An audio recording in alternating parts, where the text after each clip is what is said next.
बिस्मिल्लाहिर्रहमानिर्रहीम, अस्सलाम वालेकुम नाज़रीन। आप यूट्यूब चैनल देख रहे हैं, मैं इमरान खान हूँ। सबसे पहले जो है वो सबसे बड़ी खबर और वो यही है कि पूरा पाकिस्तान जो है उसकी नज़रें इस बात पे हैं कि ये जो आईनी तरमीम हुकूमत करना चाह रही है या आईन पाकिस्तान के ऊपर एक हमला करना चाह रही है और आईनी अदालत के नाम के ऊपर एक गैर आईनी काम करने जा रही है, क्या वो ये कर पाएगी या नहीं कर पाएगी।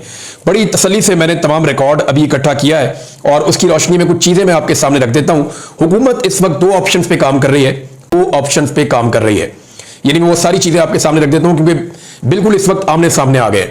जैसा कि मैंने आपको बताया था कि फाइनल राउंड शुरू हो चुका है। अब ये उस फाइनल राउंड के अंदर दोनों का मुकाबला एक बात के ऊपर है, अगर तो आईनी तरमीम करवा लेती है तो हुकूमत को एक कामयाबी मिल जाएगी और हुकूमत तूल दे सकेगी अपने इक्तदार को कुछ अरसे के लिए, क्योंकि पब्लिक तो बहुत नाराज है, किसी वक्त भी कोई बहुत बड़ी तहरीक खड़ी हो सकती है और उसके नतीजे में हुकूमत को घर जाना पड़ सकता है। लेकिन फिलहाल कर रही है कि ये वक्त कैसे गुजारा जाए। उसमें जो दो ऑप्शन है हुकूमत के वो भी आपको बताता हूं। जो दो ऑप्शंस हैं अपोजिशन के यानी पाकिस्तान तहरीके इंसाफ के, वो भी मैं आपको बताता हूं। हुकूमत पहला ऑप्शन जो है वो ये कर रही है कि मौलाना फजलुर रहमान साहब के साथ किसी भी तरीके से कोई दरमियानी रास्ता निकाला जाए, यानी आईनी तरमीम के ऊपर अगर ज्यादा चीजों पर नहीं मानते तो कम से कम जितना मिल जाए, जो मिल जाए उतना तो हासिल किया जाए ना, कुछ मौजूदगी में हुकूमत को कुछ रिलीफ मिल जाए और मौलाना फजलुर रहमान साहब को भी कुछ ना कुछ मिल जाए। अब फजलुर रहमान साहब ये जानते हैं कि इस हुकूमत से कुछ लेने का मतलब यह है कि गले के अंदर एक मुसीबत का तौक डाल लेना और अगले इलेक्शन में भी अवाम की मुखालफत मोल ले लेना। लेकिन बीच का रास्ता निकालने के लिए तो फजलुर रहमान साहब ने कभी इस तरह से इनकार नहीं किया कि मैं कभी नहीं करूंगा। वो ये कहते हैं हमें तहफ़्फ़ुज़ात हैं, हमारे एतराज़ात हैं, ये तरमीम के जो कागजात हैं या मुसव्वद और जो चीजें करने चाह रहे हैं वो हम नहीं करना चाहते, लेकिन हुकूमत बीच का रास्ता निकालना चाहती है, जैसा कि आईनी अदालत। अब ये आईनी अदालत क्या है, जरा पहले ऑप्शन पे मैंने बात की कि हुकूमत फजलुर रहमान साहब के साथ कोई दरमियानी रास्ता निकालना चाहती है, तो फजलुर रहमान साहब के ऊपर आपको इस बात का पूरा यकीन होना चाहिए कि आप उन पर यकीन नहीं कर सकते, वो किसी वक्त कोई भी फैसला कर सकते हैं। अब ये जो बीच का रास्ता है इसमें आईनी अदालत उनकी शर्त है।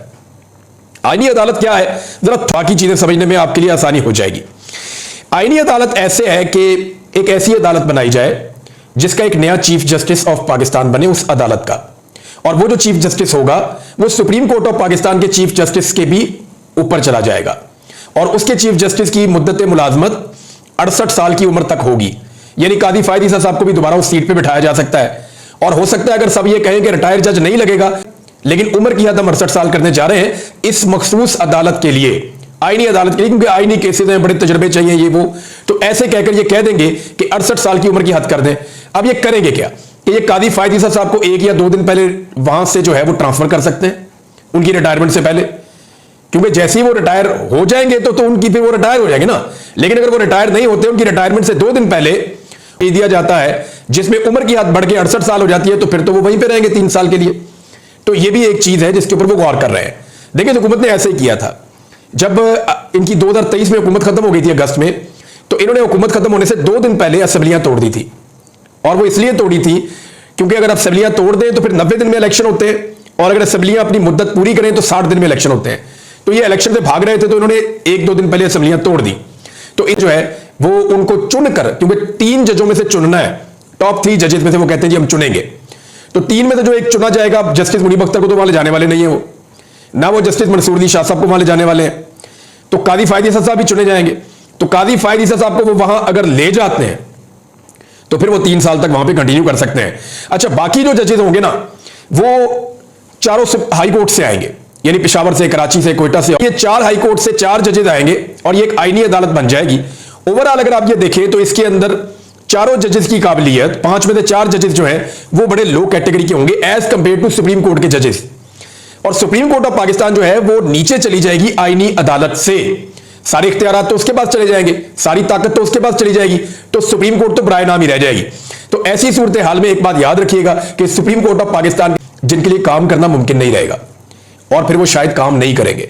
कुछ लोग तो ये दावा कर रहे हैं कि जजेस इस्तीफे दे देंगे और एक बहरान पैदा हो जाएगा, और कुछ ही दिनों के अंदर वकला को इस बात का एहसास हो जाएगा कि अदलिया का सारा स्ट्रक्चर तबाह हो गया और फिर वकला की तहरीक को कोई भी चलने से, खड़े होने से और आगे बढ़ने से नहीं रोक पाएगा।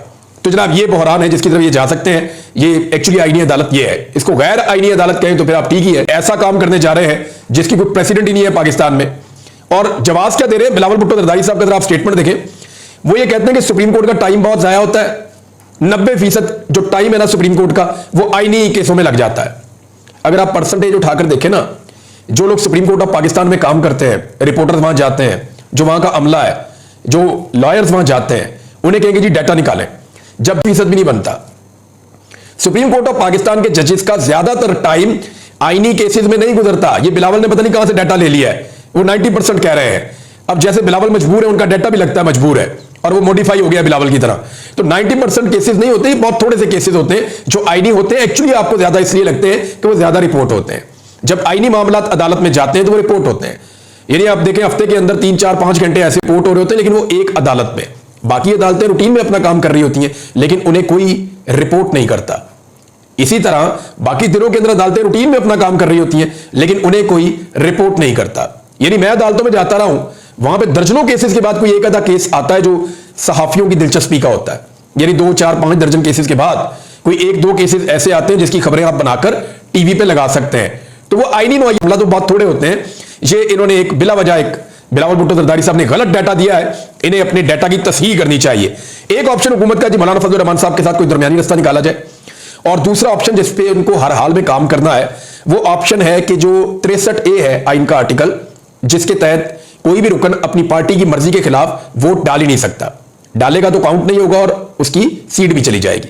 यानी ये ऐसा जुर्म है जो वो कर ही नहीं सकता। गिना भी नहीं गया, फायदा भी कोई नहीं हुआ। तो इसी बुनियाद पर हमजा शहबाज की हुकूमत भी पंजाब में खत्म हुई थी 2022 में। इसके ऊपर जो है वो कादी फायद ईसा साहब ने एक बेंच बना दिया है 30 सितंबर के लिए। अब हुकूमत की सारी उम्मीद यह है कि इस आइन की जो तशरीह है वो सुप्रीम कोर्ट ऑफ पाकिस्तान एक नए सिरे से नए अंदाज में इस हुकूमत की मर्जी के मुताबिक कर ले। और जो फ्लोर क्रॉसिंग है, या जिसे आप हॉर्स ट्रेडिंग कहते हैं, यानी बंदों की खरीदो फरोख्त या फ्लोर क्रॉसिंग, ये दो नंबरी के आप अंदाजा करें कि पाकिस्तान में इस वक्त ऐसी हुकूमत है जो सुप्रीम कोर्ट ऑफ पाकिस्तान की तरफ अड़ियां चुक चुक के देख रही है। और देख क्या रही है कि किसी तरह से आप हमें फ्लोर क्रॉसिंग की इजाजत दे देना तो हम आईने पाकिस्तान में तरमीम करके पाकिस्तान के अंदर इस्तेहकाम ले आए। ये है जी इस वक्त पाकिस्तान के अंदर सूरत हाल। तो ये दो चीजें वो करने की कोशिश कर रहे हैं। हुकूमत के पास जो इस वक्त टोटल वोट है 214 है। एक पीपल्स पार्टी की खातून को दी गई है सीट, गुरगी साहबा को, वो जब हलफ उठा लेगी तो 215 हो जाएंगे। पाकिस्तान तरीके इंसाफ की एक सीट, और अभी तक तो वो नहीं छीनेगी तो 215 इनके पास है। स्पीकर जो है वो आईनी तरमीम में वोट नहीं डाल सकता। इसी तरह जो चेयरमैन सेनेट है यूसुफ रजा गिलानी, वो भी आईनी तरमीम में वोट नहीं डाल सकते। इसमें कानून बड़ा वाजे है। और मैंने आज अहमद वड़ाइज साहब से और एक दो और जो जर्नलिस्ट हैं जो पार्लियामेंट को जाके कवर करते हैं उनसे पूछा तो उन्होंने तमाम हवाले देकर मुझे बताया कि नहीं, ये वोट नहीं डाल सकता। तो अब इनके पास जो वोट रह जाएंगे, 214 वोट इनके पास है तो 10 इनके पास कम है। और अगर इनके साथ मौलाना फजल रहमान साहब मिल जाते हैं तो भी ये 222 पे पहुंचेंगे, इनके पास फिर भी 2 कम है। तो यहां पाकिस्तान तरीके इंसाफ की रिस्पॉन्सिबिलिटी बहुत ज्यादा बढ़ जाती है। पाकिस्तान तरीके इंसाफ को हर हाल में अपने एमएनएस को बचाना है।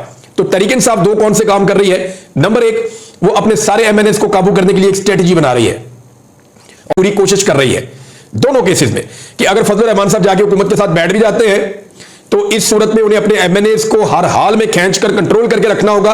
और कोशिश करनी होगी कि उनका कोई भी एमएनए या सेनेटर हुकूमत के हक में वोट ना डाले। क्योंकि याद रखिएगा 63A पे अगर कादी फायद ईसा साहब हुकूमत के मुताबिक फैसला दे देते हैं तो तहरीक इंसाफ का हर रुकन इस काबिल हो जाएगा कि वो जाकर आईनी तरमीम में वोट डाल दे। ज्यादा से ज्यादा उसकी सीट जाया होगी, वो जाएगा दोबारा फिर उसको असेंबली के अंदर लाकर बिठा देंगे।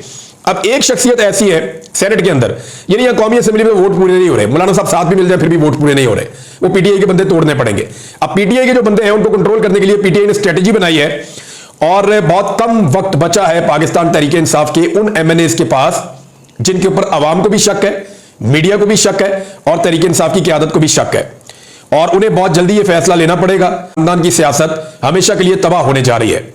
मैं ये फिर बता रहा हूं, पाकिस्तान तरीके इंसाफ के साथ जो लोग डबल गेम कर रहे हैं, जो एमएनएस, मैं कई मरतबा उनके नाम ले चुका हूं, जो एमएनएस तरीके इंसाफ के साथ डबल गेम कर रहे हैं और दोनों तरफ विकेट के खेलना चाहते हैं इस वक्त, उन सबके लिए एक बहुत बुरी खबर है कि तरीके इंसाफ ने अब जो वार्निंग उनके लिए जारी की है उसके ऊपर वो फौरी तौर पे अमल दरामद करें। वरना इमरान खान साहब ने यह फैसला कर लिया है कि वो फिर अनाउंस कर देगी उनकी ये हुकूमत के साथ खड़े हुए, अवाम के साथ और इमरान खान के साथ खड़े नहीं हुए, लिहाजा ये जाने और पब्लिक जाने। और फिर इनकी खानदानी सियासत जो है वो जैसे शेर अफजल मरवत ने कहा ना, वो तो बढ़ जाएगी और यही इनके साथ होगा, ये मैं बता रहा हूं आपको। दूसरी बात यह है कि सेनेट में अगर आप आते हैं तो वहां पर हुकूमत के बाद 58 बंदे हैं और एक बंदा उनका जो है वो चेयरमैन है, 59 है, तो एक चेयरमैन वोट डाल नहीं सकता, तो 58 वोट है, 6 वोट उन्हें और चाहिए। फजल रहमान साहब के पास, रहमान साहब अगर 5 वोट दे देते हैं तो फिर भी उनके 63 होते हैं। उनको एक वोट फिर और चाहिए होगा, और अगर एक वोट उन्हें और चाहिए तो उन्हें फिर वोट लेना पड़ेगा अख्तर मेंगल साहब की पार्टी से। या मैं आपको एक बंदे का नाम बताता हूं, पाकिस्तान तहरीक इंसाफ के सैफुल्लाह अबरू हैं।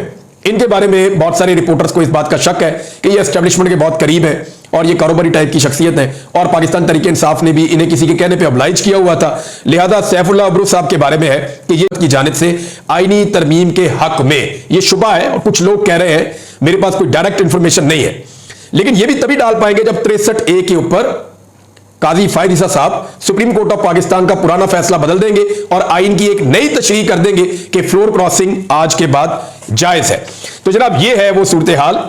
इसमें एक चीज और कही जा रही है, वो ये कहा जा रहा है कि क्योंकि अब हुकूमत का सारा काम हो जाता है अगर वो मखसूस नशिस्तें वापस लेने में कामयाब हो जाती है हुकूमत, और अगर वो मखसूस नशिस्तें लेती है तो उनकी दो ताई अक्सरियत हो जाती है, फिर वो फौरन कोशिश करेंगे कि खैबर पख्तूनख्वा में सेनेट का इलेक्शन हो जाए, और वहां पे अली अमीन गंडापुर साहब और उनकी टीम जो है वो कभी भी मखसूस नशिस्तों पे, उन्होंने तो ऐसा लगता है हलफ लिया हुआ है कि हमने किसी और पार्टी की खवातीन को हलफ लेने ही नहीं देना, हमने स्पीकर ने उनको हलफ ही नहीं लेने देना, हम उनको हलफ लेने देंगे ही नहीं। उनका तो ये कहना है, वो हलफ लेंगे तो फिर वहां पे इलेक्शन हो भी रुका हुआ है, तो ये कोशिश करेंगे सेनेट इलेक्शन करवाएं, अपना नंबर पूरा कर लें। अब इलेक्शन कमीशन ऑफ पाकिस्तान ने 6 इजलास कर लिए हैं, यानी जब अदालत ये कहती है कि ये सीटें पीडीएम की हैं तो ये 5 मिनट लगाते हैं, दे देते हैं। अदालत ये कहती है कि बल्ला छीन लो, 5 मिनट लगाते हैं, छीन लेते हैं। लेकिन जब अदालत कहती है नहीं जी बल्ला इनका है, तो फिर ये इजलासों पे लग जाते हैं, अपीलों पे लग जाते हैं। जब अदालत ये कहती है कि नहीं जनाब आपने मखसूस नशिस्तें पाकिस्तान तहरीक इंसाफ को देनी है, इजलास कर चुका है और अब कह रहे हैं जी सुप्रीम कोर्ट में हम वापस जाएंगे, हम किसी सूरत इसके ऊपर अमल दरामद तो भी नजर नहीं आ रहा।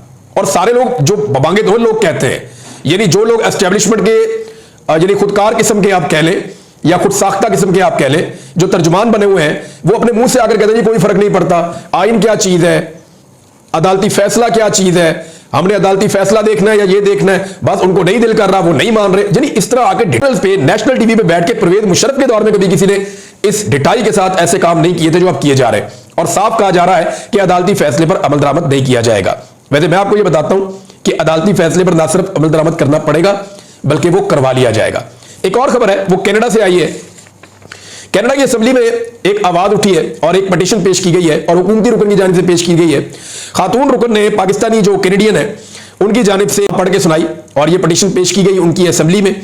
उन्होंने कहा कि पाकिस्तान के अंदर जो सियासी टर्मोइल है, जो सिचुएशन है, जमहूरी हुकूमत का तख्ता उल्टा गया है, इमरान खान साहब की गिरफ्तारी है, और उन्होंने कैनेडियन हुकूमत से अपील की है कि ना पाकिस्तान में फ्री एंड फेयर इलेक्शन के लिए जो है वो किरदार अदा करें, कुछ पाबंदियां लगाएं वो लोगों के ऊपर जो पाकिस्तान में करप्शन में और इंसानी हकूक की खिलाफ वर्जियों में मुलव्वस हैं।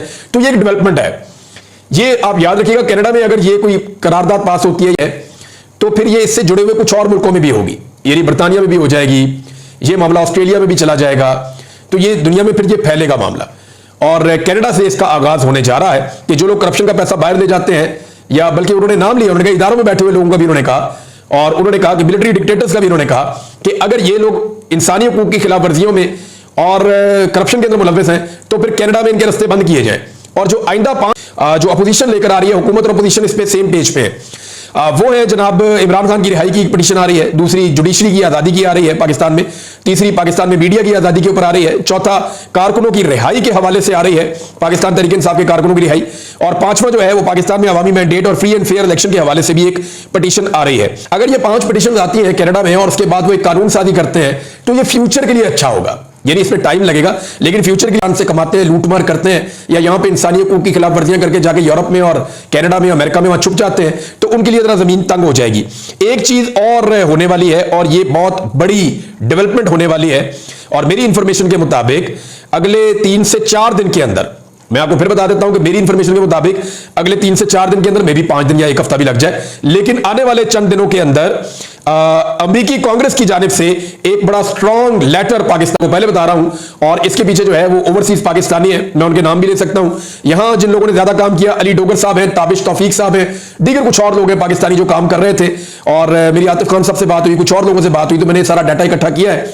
और ओवरसीज पाकिस्तानी भी जो है वो सांस नहीं ले रहे, बड़ी तेजी से पाकिस्तान के अंदर इंसानी हकूक की खिलाफ वर्जियां हो, मीडिया के ऊपर कदगने हो, आजादी इज़हार राय का मामला हो, रूल ऑफ लॉ का मामला हो, मैंडेट की चोरी का मामला हो, तो पाकिस्तानियों ने उठाया हुआ है। तो नाज़रीन, जैसा कि मैंने आपको कहा था, पीटीआई भी 2 काम कर रही है। एक तो मैंने आपको बताया कि वो अपने बंदे कंट्रोल कर रही है, दूसरा वो मौलाना फजल रहमान साहब को री एंगेज कर रहे हैं और री एंगेजमेंट के अंदर कुछ लो दो वाला मामला भी है, और वो आने वाले दिनों में मैं चीजें आपको बताऊंगा कि वहां क्या होने जा रहा है। फजलुर रहमान साहब को उसका क्या फायदा होगा।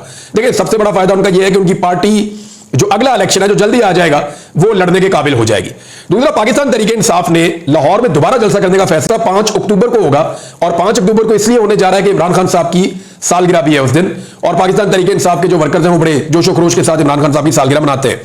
तो अब 5 अक्टूबर को लाहौर में दोबारा जलसा, उसके लिए उन्होंने अप्लाई कर दिया और उन्होंने कहा कि हम 10 बजे रात को जलसा खत्म करेंगे, और उसके लिए उन्होंने जो श्योरिटीज गारंटीज हैं वो भी देना शुरू कर दी हैं। जबकि रावलपिंडी में पहले 28 तारीख को जलसा करने जा रही है पाकिस्तान तहरीक इंसाफ। लाहौर वाले पहले जलसे में तो अली अमीन गंडा, मैं हैरान हूं कि पंजाब हुकूमत ने तो फस्तायत की तमाम हुदूद ही पार कर दी है। यानी इससे आगे कुछ भी नहीं हो सकता जो इन्होंने कर छोड़ा है इस मुल्क के अंदर, और जो इन्होंने सिस्टम बना दिया इस पाकिस्तान में। अगर कभी इनको इन चीजों की सामना करना पड़ गया ना तो इनकी चीखें मरीख तक आपको सुनाई देंगी। बहरहाल वो वक्त भी आ जाएगा। अब तक के लिए इतने, अपना ख्याल रखिएगा, अपने इस चैनल का भी। अल्लाह हाफ़िज़।